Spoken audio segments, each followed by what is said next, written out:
Hello, everyone. My name is Marcella Walsh, Conference Content Coordinator at AVIXA, and welcome to today's webinar, The Casino of the Future, the LINQ Hotel and Experience Case Study, presented by Ken Newberry of McCann Systems. Ken is Senior Vice President of Technology and Engineering at McCann Systems. He manages the Las Vegas and St. Louis offices and has built a reputation for marquee technology projects across the country. Ken is responsible for the growth and success of the engineering and project teams and for researching and incorporating innovative technologies at McCann Systems. We also have Matt Wilson, Director of Marketing from McCann Systems, available to chat with you during the presentation. Before I hand over the presentation to Ken, there are a few housekeeping items. For those viewing live, today's webinar qualifies for one CTS, CTSD, and CTSI RU credit. Please allow 5 to 7 business days to view on your transcripts, and for any issues, please email webinars@avixa.org. The webinar will be approximately 45 to 60 minutes, and all attendees will be placed on mute. If you have questions during the presentation, please enter them into the Q&A window only, so today's speakers can address them at the end of the webinar. To access the Q&A window, simply move your cursor to the bottom of your live stream video box to locate the Q&A icon. Click and type away. Please do not enter your questions into the chat box. You will have access to this recorded webinar at avixa.org/webinars within about 5 business days. This webinar is brought to you today by our sponsors, Yamaha Unified Communications and Kramer. Now to Ken, take it away. All right, well, thank you so much for the introduction, and definitely thanks again to Yamaha and Kramer for helping make this possible. And although I can't see any of you out there, I know that by watching the chat, there's been some folks saying hello. So from throughout the US, thanks for joining our presentation today. And I look forward to giving you kind of the history and the struggles and the successes of what was the Casino of the Future at the LINQ property in Las Vegas.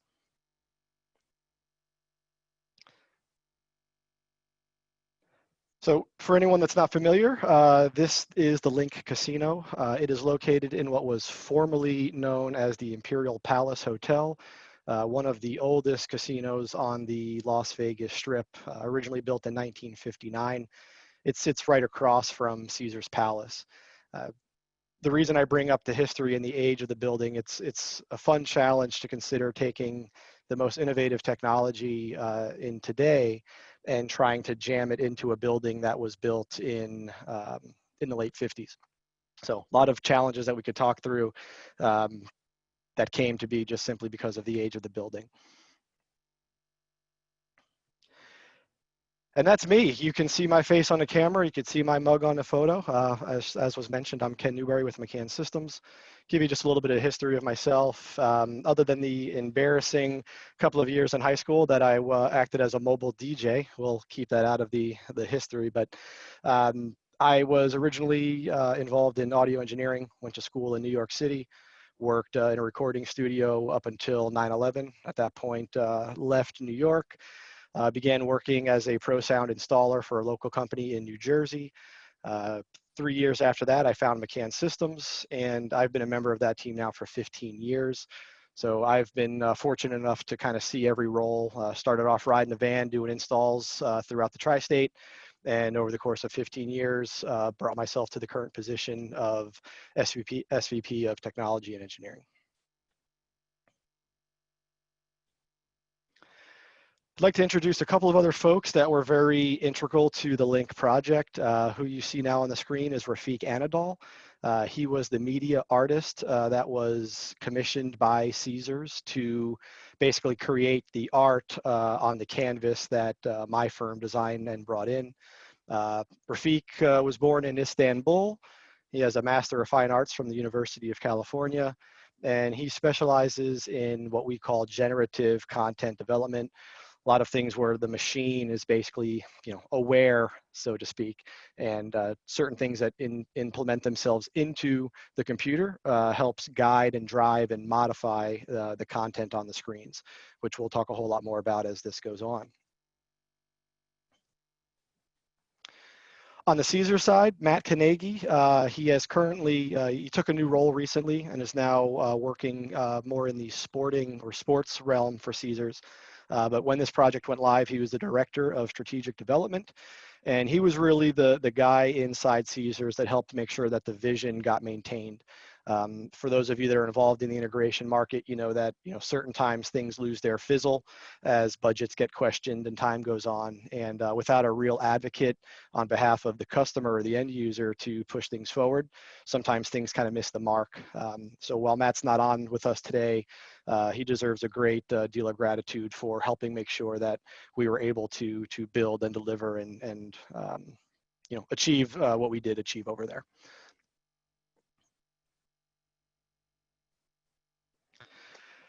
And now we'll just do a little bit of a background just to kind of give the story, if you will. So McCann Systems, as a design integration partner, had been working with Caesars indirectly for a number of years, working through general contractor partners and things like that.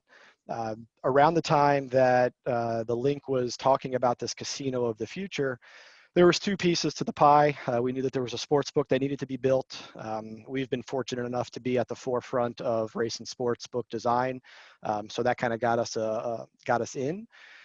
You can kind of see here some of the key milestones, though. In early 2018 is when this project kind of came to be.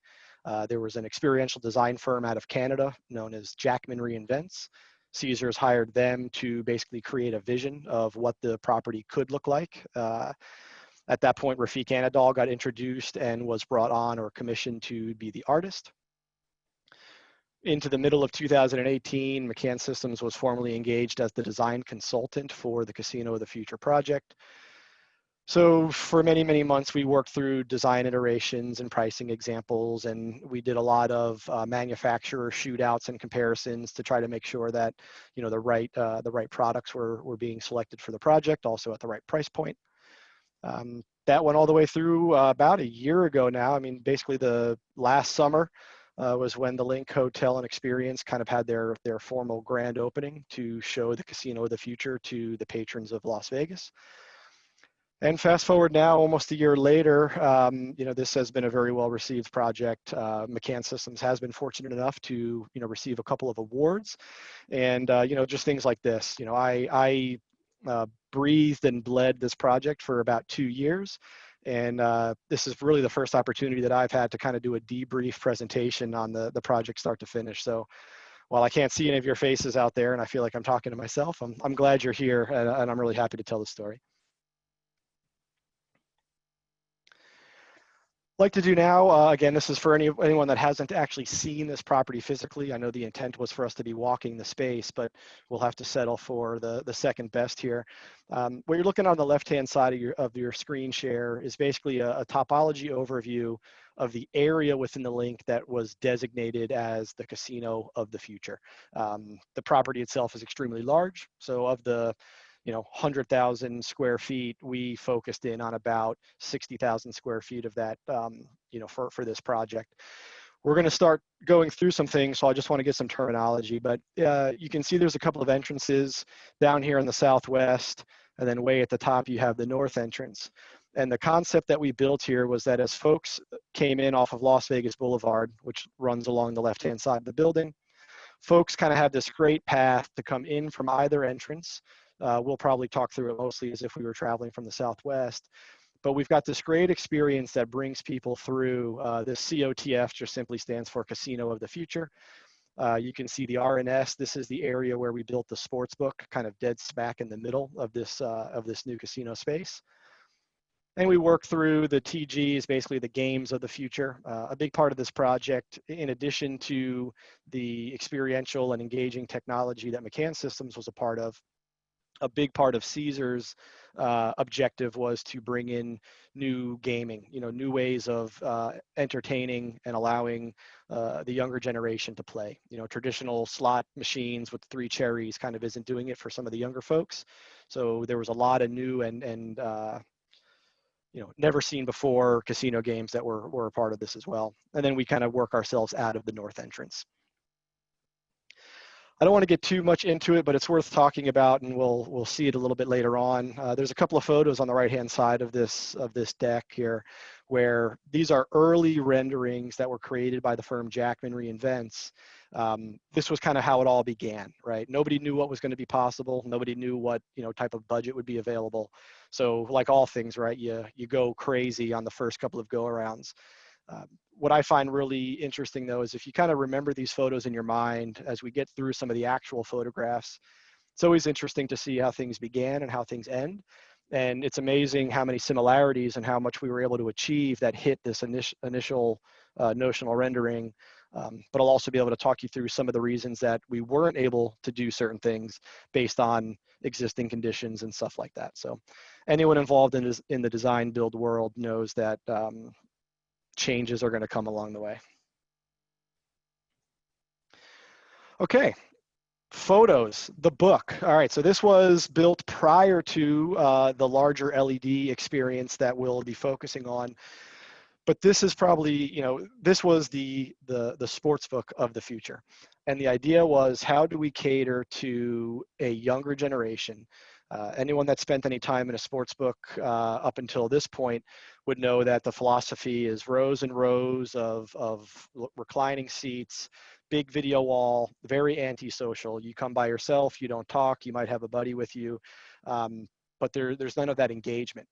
And we kind of found, what does the younger crew, call it millennial and up, what do those folks like? And it's all about, the man cave in the basement and the big TV and give me the private control and let me play my games. So that's basically what we built, dubbed as fan caves to stay neutral.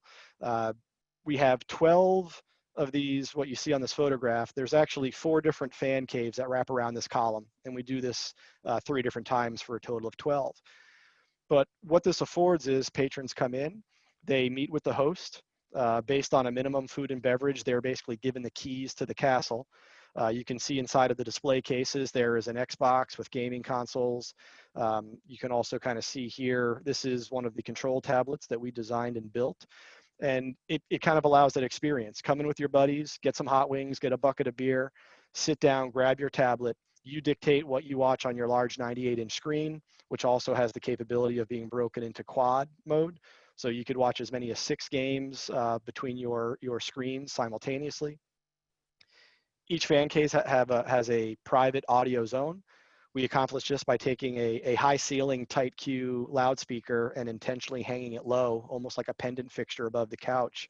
That allowed us to have a lot of SPL, but in a very tight audio pattern. And it's pretty impressive where if you're, one of the folks sitting on the couches over here listening to channel 1, and you've got a different group of people sitting on this couch listening to channel 2, there is no bleed over. It's actually a very nice experience and something that we struggled to figuring out how to do it, but I think it worked out pretty well. One of the things that we really like here also, again, it's the user interface. Everything's very graphical. Everything is very proprietary to the property. And we have found that, for almost anybody that's come in and taken that tablet, there is zero learning curve, zero, hey, how do I work this? It's like most of us today, right? You pick up a gadget, look at it for a couple of seconds, you figure it out, and you go about your business. So the book was really neat. I think there's somewhere around 125 Samsung 4K flat panels peppered throughout just this one little space. So it is certainly sensory overload, kind of like a Buffalo Wild Wings on a high dose of steroids jammed right down in the middle of a casino floor.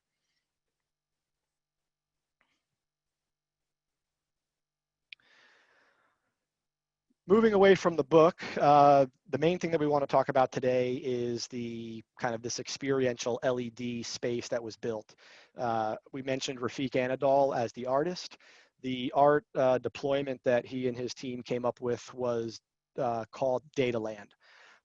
The reason that we call it Dataland is because in addition to some of the fundamentals of the content, colors and things, it's all dynamically changing based on data that we are sending into the system. In these vestibules, we have things like IR sensing cameras. We're also sending audio feeds from the casino into the system so that if there's a low calming type of music playing, the content kind of takes on this low calming feel. If it's a Friday or a Saturday evening and energy is high and music is fast and loud, the content kind of builds up around that. Additionally, we integrated with the casino's gaming system. So the idea was, how do we allow the entire property to celebrate an individual's win? And we accomplished that by getting handles. So if somebody hits a jackpot of, say, $1,500, whatever that threshold is set to, our system tells Rafiq, hey, something really cool just happened, and everything changes. The content changes to raining money or coins dropping from the ceiling. We've got some audio bits that are, songs that tie to things like "Must Be the Money" or "Money, Money, Money," that kind of thing. So it really kind of creates this sense of energy for everybody in the property. So if one person is winning, everybody gets to feel that.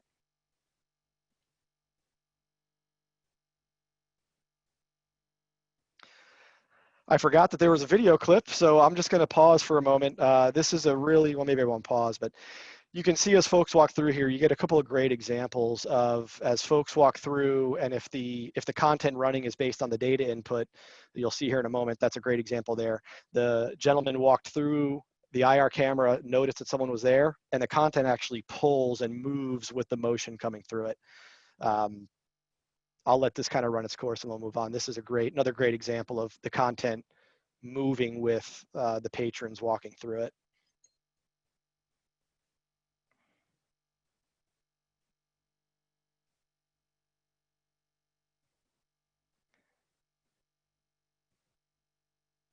That's a great example right there. Love the way this stuff looks. All right, let's move on. All right, cool photograph. I had never seen a digital ribbon cutting before, but here you go. So LED rope cutting it. We have the then at the time CEO of Caesars, along with a couple of other key parts, members of the team, and a little bit of eye candy. This was the day that it opened.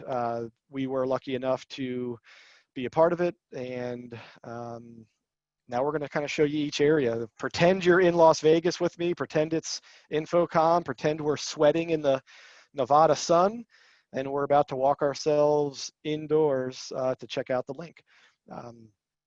So first and foremost, LED entrances and vestibules. So these, again, we mentioned at the map view, we have something at the southwest entrance as well as the north entrance. So regardless of which approach you take to get to the property, you are going to be, instantly introduced to the data land experience.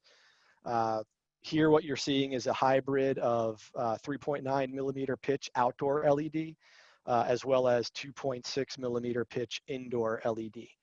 One of the things that I really like about how this came together is we've got this great kind of three-tiered array of content where, matter of fact, I'm just going to jump right to there. Perfect.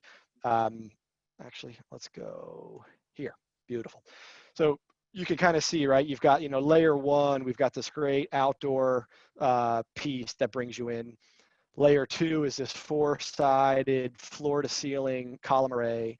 And then layer three, which is kind of hard to see at this vantage point, is this other overarching banner on the background. And what we did is everywhere that there's not LED, if it was wall or ceiling, we installed mirror to allow, the most in reflections. And we went and sought out the most highly reflective floor surface that we could. Original design intent would have been for a true mirror floor. However, due to certain concerns, most notably though slip coefficients for safety, we were forced to use something a little bit less than a mirror. But the main thing was ensuring that folks had proper slip coefficients. So if it's wet and moist or otherwise, that folks aren't slipping and sliding as they walk into the property. Something really neat, things you don't think about, and as you work through designs like this, it's the stuff you've got to be aware of. We mentioned that this is a very old building. We actually in this vestibule were made aware and identified that there was an expansion joint that's running diagonally through this vestibule from one building attached to another. And the design intent was a floor-to-ceiling LED column that literally had to span both sides of this expansion joint. So what you can't see, the steel inside of this, we actually built a floor standing independent of the ceiling. So there's actually no connection to the ceiling here. We're totally free of it. And then from the attachment point on one side of the expansion joint is where all of our structural attachments exist to the floor as well as to the structural column that sits inside of that. And we're simply using neoprene isolation bushings as footers on the other two sides of that column that exist on the other side of the expansion joint. And you might wonder, well, why does this matter? Why did you go through that work? And anyone that understands physics, if you've got something that's bound equally on two sides of a movable plane, if that plane moves, you're going to have some type of problem. And in this case, it would have resulted in cracking and misalignment of the LED screen. So again, some of those things that go on behind the scenes and you'd never know it's there, but it's a big part of why it worked.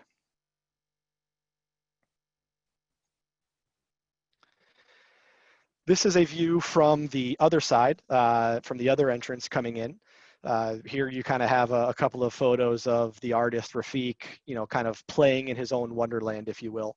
So this was, during the grand opening, kind of giving some demonstrations of how motion can change the content. So you're seeing in this photograph here, he kind of threw his arm up and was in the process of waving, and he kind of created this ripple, and this ripple then went on and impacted the rest of the content, as it metamorphosized within his machine.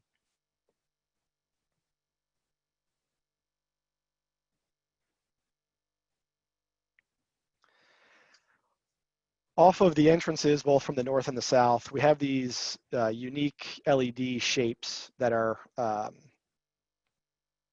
installed from the ceiling. They're eye candy, but they're also actually intended to help make you want to walk towards the next one. So a big part of this experience, again, is kind of guiding somebody through to make sure they see everything and have an opportunity to stop, get a drink, place a bet, pull a handle, that kind of thing. So it was a kind of neat concept with these where you don't actually even understand or acknowledge that you are following the path, but the fact that you see one and now you want to see the next one, it kind of beckons you to kind of continue walking through the space. We'll pause on this image here. This is a great shot. So this is another one of those, never been done. How do we do it? What do we do? We were lucky enough to have a really good partner. After all the down selecting on the LED, Unilumin, the US arm of Unilumin, was selected to be the LED provider. And we were able to work with them to have a couple of, custom products built. So while the majority of the LED that we see on these ceiling shapes are standard, we had quite a conundrum on how to make these great corners with no seams and having three corners meet together. We actually, with Unilumin, designed and built a 3-sided sub module that integrated with standard off-the-shelf products. So another big thing when you're doing these projects, you always want to make sure you've got a brand that'll allow you to work outside of standard SKUs. And I see that there's some questions coming in. We will probably hold those all to the end, so please keep asking them as they pop into your head, and then we will roll through them all for sure. So yeah, we had a great mount manufacturer, RP Visual Solutions out of California. They worked with us to kind of help put the jigsaw puzzle together, make sure it was structurally sound to the ceiling and passed all code. Where Unilumin helped us create a couple of custom LED corner modules, and this was probably one of the more challenging things I've ever done. Me and the engineer that worked on the project had such problems figuring out some of the geometries. We actually have basically origami. We used graph paper and made origami shapes that replicated the LED.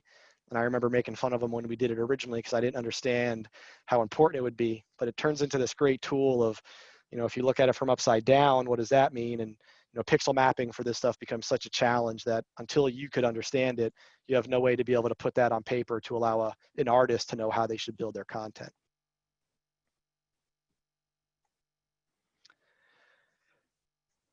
And then this is the center tunnel. So if you remember on the floor plan view, I kind of walked from the casino of the future to the game of the future area. And this is kind of that pinch point that separates those two areas. We got a couple of really good photos here. I'm going to move to another one while I talk. We'll use this one right here. This is great. So a couple of neat things here. First off, you may have seen in some of the other, in the tunnels, we have LED on the ceiling. So this was in and of itself a challenge. How do we create a ceiling that can seamlessly mate to a wall to give us this perfect perfect angle where the seams meet. And what other challenges do we have? You can see here the LED is actually wrapping around this structural column that was pre-existing. So we had to kind of work ourselves from that column point, work our way outwards based on the available dimensions of LED modules, then work our way down. Another thing that we wanted to make sure was, how do we keep the content feeling like it is truly going floor to ceiling when you have a sloped walkway here? So we had the idea, and the construction site was able to oblige. We actually trenched out pits on the sides of this stairwell. So as you walk up this ramp, rather, the LED actually goes down into the floor. So it kind of gives you this impression that it truly is floor to ceiling, even though the floor itself is sloping. And similar to before, we used the most reflective surfaces that we could. Again, with this being an inclined walkway, slip coefficients led us to this kind of sheen black surface. So missed out a little bit on that true infinity effect by not having mirrors on the floor, but obviously local code and safety is more important than anything.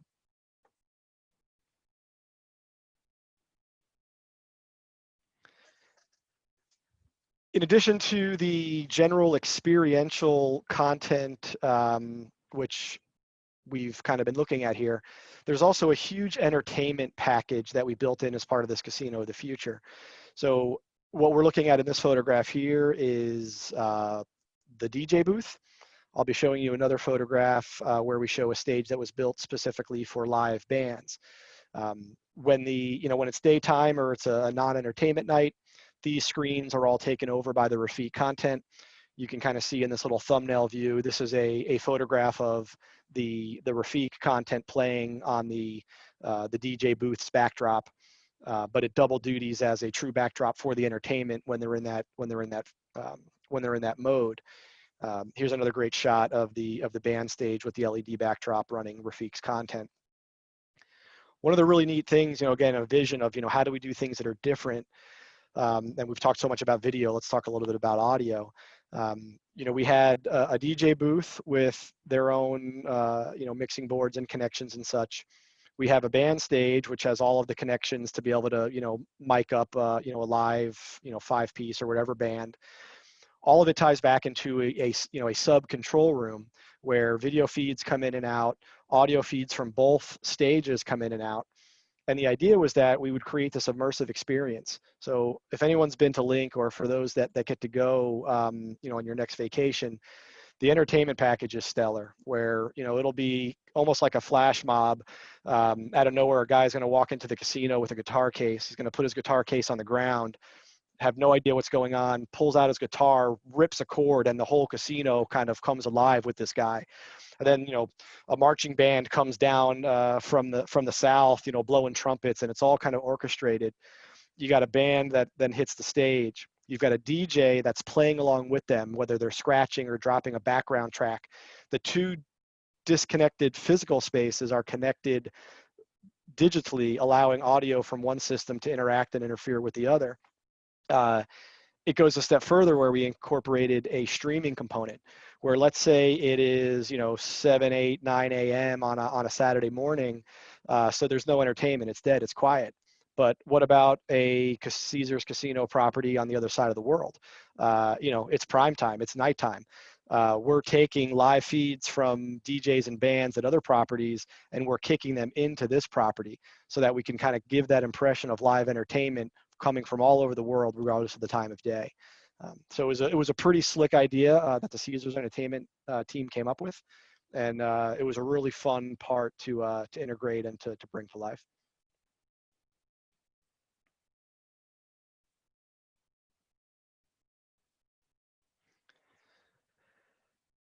And what's Las Vegas without an outdoor bar? So this was a brand new deployment as part of this construction, probably the most disruptive of all of the work that was done, simply because the bar that you're looking at here, which spills out right to Las Vegas Boulevard, none of that existed. That was just walls of the building. So we literally roped it off, or construction walled it off, cut the walls out, and built a whole brand new bar.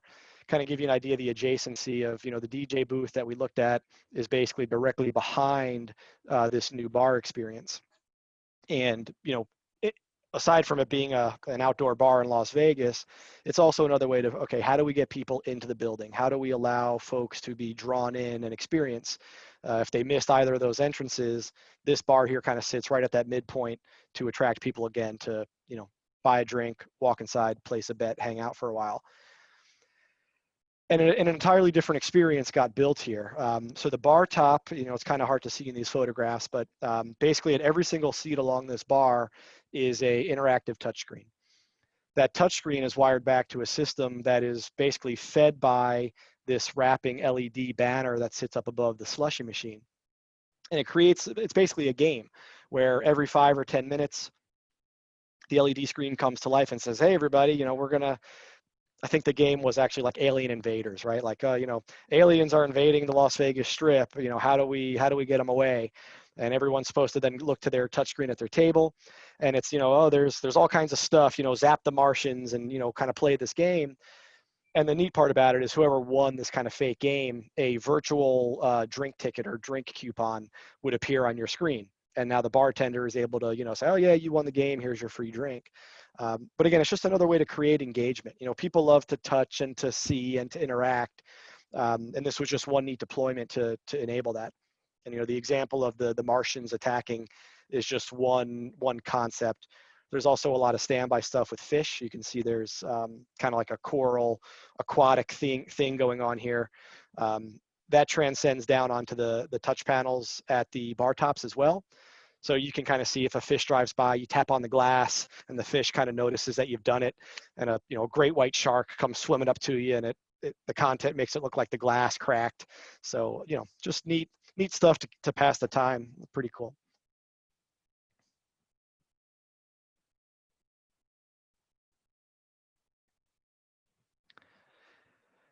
And from a timing standpoint, not sure if we're ahead or behind, but we're going to take a quick pause for a moment. We have a poll that there it goes. The poll has just launched.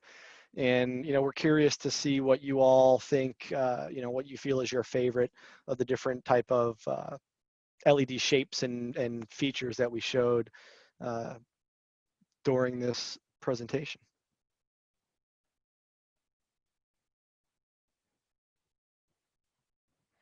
Oh, host and panelists cannot vote, so I'm not able to vote, even though I gave it a try.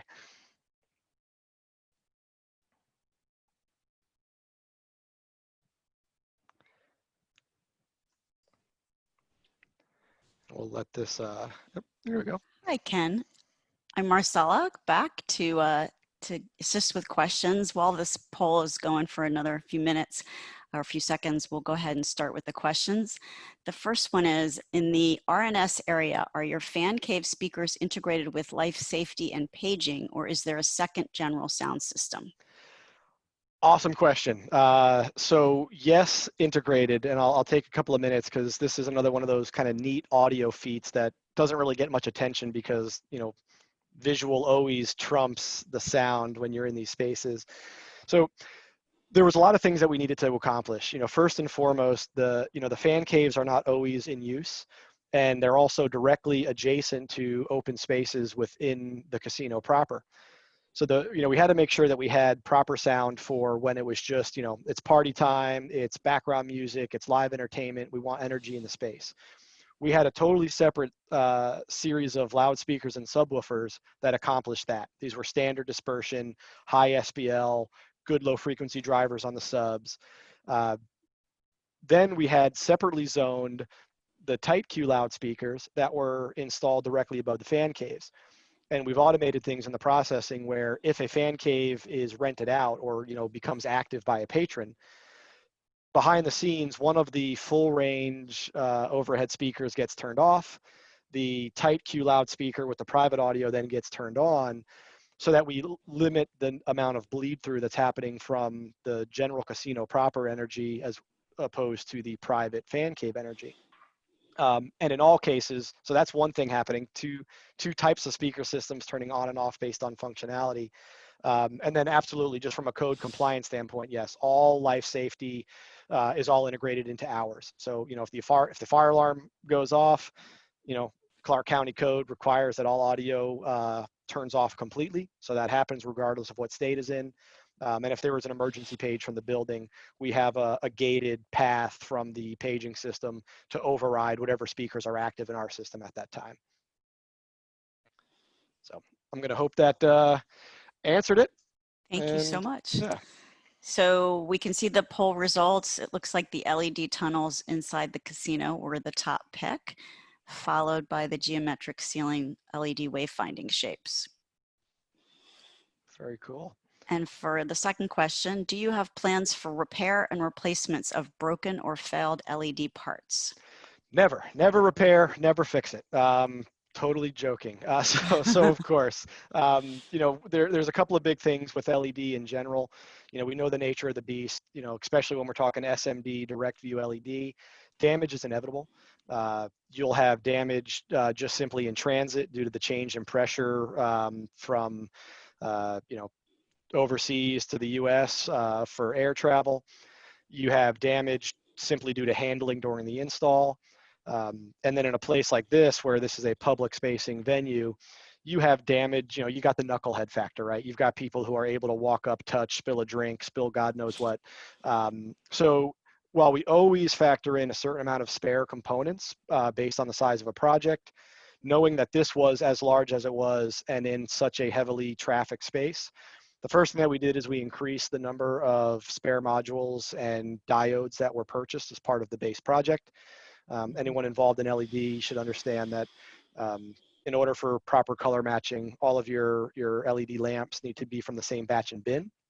So you can't just decide 5 years later that you want to buy more. There's no guarantee your colors are going to match one-to-one. Or even if they're going to be close, you'll need to do a full color calibration to get them closer. So, we have, much like all deployments, we certify everything at the beginning. We then have, crews locally in Las Vegas that, as part of our services and our warranty to Caesars and the LINQ, we identify when and where there's damage. We swap out those modules with, on-hand spares. But then we kind of have this cyclical process, whereas damaged modules get pulled. We then work with the manufacturer to repair those modules, replace the diodes, et cetera. And it's just this never-ending process. But one of the key drivers that Unilumin provided for Caesars on this job was I think it was an 8-year warranty that ended up being placed on the system, which, it's pretty aggressive. But the main reason that we're able to honor that warranty is because we had the right amount of spare components to ensure that we could continue to repair and replace and maintain the product for, the span of that period. Excellent. So Daryl asks, so the role of a support technician would involve supporting digital signage issues like changing displays that are defective and resetting digital signage systems on computers? Yeah, Daryl, that's, I'm gonna use that as a launch board to actually talk about a couple of other things as well. So thank you. Yes, our technical staff, we support and service everything within the environment. Now, one of the neat things that we did, because nobody wants to be, sitting here all day long waiting for something to fail, some of the smart parts of the system, there's a lot of automation behind the scenes. We have stacks of servers that are generating the content to the screens. We then have slightly lower horsepower servers that are running backup content that are mapped to each area. In the middle, where we have our big video processor that routes and maps and puts stuff where it needs to go, we built our own control communication using UDP from the AV control system to the content host server. We built checks and balances where if server 1 primary says, hey, I'm having trouble, via UDP, we find out and say, okay, well, video processor, put backup PC on. So we kind of have this process where if a PC fails, we could automatically roll over to a backup. We could then remotely reboot the computer that was giving us fits. Once the system reports back, okay, I'm healthy again, I'm here, we know to automatically then flip back to the primary content machine. So, while all things are eventually going to fail, I would say that automation right there probably has cut down half of what we would have expected from a maintenance visit, simply because we know the things that are going to fail most often are things that are running Microsoft Windows. Computers are inherently flawed because of their operating systems. So we built that primary backup and UDP-based redundancy crossover to support the computers because they needed it most. We're using Christie Spider X80s as our main hub. Every source comes in 4K, every source leaves 4K. We've got 2 of them fully loaded on the inputs and outputs. They've been running rock solid since deployment, knock on wood. So yeah, hopefully that answered the question and maybe something that you didn't ask for as well. The next question comes from David. How is the two-way communication with all the video wall activity? Great. So I won't slide back because I don't want to run the risk of messing up the screen share here. But in a few of the key areas, we installed very small power over Ethernet IP cameras. In addition to that, we have surrounded all of those vestibules with basically IR floodlights. The IR floodlights are what allow the camera to communicate with the software and differentiate between, primary and backup content, or I'm sorry, focal and out of focal content, such as people walking through. The idea is that these cameras are not there to say, hey, that's Ken. Ken's wearing a goofy plaid shirt and wearing Nikes. That's a body, that body's moving, that body has this type of motion. So it's power over Ethernet, network-based cameras that we are basically connecting into network interface cards that exist on the appropriate content serving machines. And then within the software that Rafiq and his company use to build the content, that's basically an active source, if you will. That source then gets truncated and turned into binary and then interfaced with the generative content experience. Similar with the audio, there are, we use some USB audio interfaces where we're taking, balanced line level in from our audio processor into this USB tchotchke that then goes USB into the data computer. And again, that's how they're getting that audio. And that is another trigger into the software. So again, if the music's loud and lively, so is the content. If it's quiet and calm, so is the content. Excellent. Alfred's asking, how do you match the color of LED? I think you kind of talked a little bit about this. Yeah, the biggest piece is that this was all one batch bin of product. So for both the outdoor as well as the indoor, they come from the same lamps batch and bin. They were all, I think it's roughly 5,000 square foot of LED in total that got installed throughout the space. That base order, along with all the spares, were all part of the same production run from the factory. So all of it gets color calibrated basically at the same time. And all of the spare modules are from the same batch. So as we swap them in, the color stays in balance. So I don't suspect that we'll have any type of issues on this, quite frankly, forever. One of the beauties of LED is that its job is to stay on, stay bright, stay true. So unless we have some type of major failure or run out of spares, which I don't suspect we will, I think we're in good shape here. Errol's asking, what was your experience working with Unilumin with regards to back-end support? It was good. I don't want to read too far into that, but, Unilumin for us, there was a lot of manufacturers that were very eager for this project. A, it was massive. B, it was very marquee. So, Unilumin was selected because they had the price, they had the product, they had the warranty, there was a big competitive process. I've known Unilumin for quite some time personally, as well as a lot of the folks that work there. So, we had their utmost attention on this project, and, they were very instrumental in helping us work through some of the pixel mapping challenges. I talked through the custom end modules that we built for the geometric shapes that we're kind of seeing on the screen here now.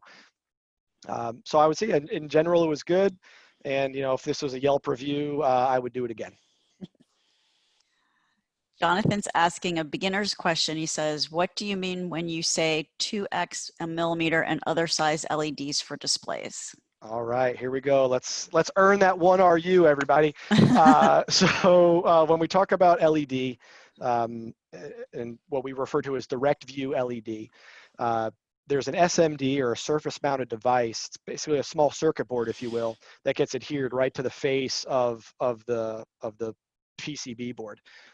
Within that package, this SMD, are diodes, red, green, and blue. So if you go back to rudimentary, kindergarten or whatever, you know that your primary colors and variations of those allow you to create all the colors in the spectrum. So within that SMD, those 3 diodes, by adjusting the voltage that we see at each of those 3 lights, that's what allows us to create the color spectrum. The pixel pitch, or the spacing between the diodes, is what we're talking about there. So if you could envision a bunch of little surface mounted devices on a PCB board, and you took the world's smallest measuring tape, in metric, mind you, and put it between the center point of one diode and the center point of the next diode, that spacing, measured in millimeters, is the pitch. So when we talk about, the 2.6 millimeter LED, that is the spacing between those packages. And the bigger the number, the lower resolution the screen. So for far, far, far away viewing, things like, think, outside Las Vegas on the big towers, or, Times Square, New York City, those are, 10, 15, 20, 30 millimeter pitch boards, because you're viewing them from such a great distance. The closer you get to the screen, the tighter you want that pitch to be. Right now in a boardroom environment, we're using like 1.6, 1.9 millimeter pitch. And you're going to start seeing, in addition to the next wave of LED technology, as you get back to trade shows and learning more from your other manufacturers, they're finally figuring out how to get sub 1 millimeter pixel pitches to not overheat on a PCB board, which is going to open the door to just super high resolution screens. And more than likely be, this is the death of the LCD video wall happening in real time. Awesome. We've got couple questions that came in on the chat. Peter asked, what speakers were used in the different fan zones that were tightly spaced? Yeah, so we used, it's JBL is the manufacturer behind behind the brand, if you will. The full range kind of casino proper speakers were the Control 227s, which is kind of their highest wattage, highest frequency response, 70 volt distribution speaker, paired with the CS312 subwoofers. Then for the fan caves, the tight Q 70-degree dispersion speaker, I believe that was the HC67, so high ceiling 67, which again, the design intent for that speaker is that you hang it 20, 30 feet in the air. By the time it hits the ground, it's at a proper dispersion. We kind of played with that and cheated and said, well, we're going to intentionally hang it low and really control the dispersion of that speaker to literally just cover above a couch. Cool. The last question we have is, how many people have walked into the walls because they were paying attention to the media? Well, I cannot answer that question. I'm sure the answer is more than one. I'll say one of the most rewarding pieces, though, not directly tied to the question, but when the opening happened and they finally let people walk through, I sat down on a chair next to, some slot machine, and I just watched people. And every single person, they walk through, first thing that happens, phone out of the pocket, it's the selfie game, it's the let me take a picture of you. The amount of like Instagrammable moments that were happening as people walked through there kind of blew my mind. And I realized at that moment that was kind of like the bell went off, that the job was a success. We actually got to see consumers, eat this up. And, what better advertising for a brand, for anybody, than people like us using platforms like Instagram to tell people where we are, share it, and, build that word of mouth. But yes, I am sure that there have been more than one late night, maybe overserved scenarios where somebody doing one of those ends up walking into the screen. I'd imagine the next day is when we get a service call that says a whole module is out, and there's remnants of a Heineken light on it as well. Well, thank you so much, Ken. This was extremely enlightening and fun. Thank everyone Thank you to everyone for joining today's webinar, The Casino of the Future, the LINQ Hotel and Experience Case Study. This recording will be available on avixa.org/webinars within about 5 business days, and your 1 RU credit will be applied to your transcript within 5 to 7 business days. If you have any trouble, please contact webinars@avixa.org. Thank you to Yamaha Unified Communications and Kramer for sponsoring our webinar today, and a huge thank you to Ken for showing us the casino of the future and how the audiovisual technology can become part of the architecture. We hope you enjoyed. Have a great rest of your day. Bye-bye, Thank you all. everyone. Thank you all very much. Appreciate you.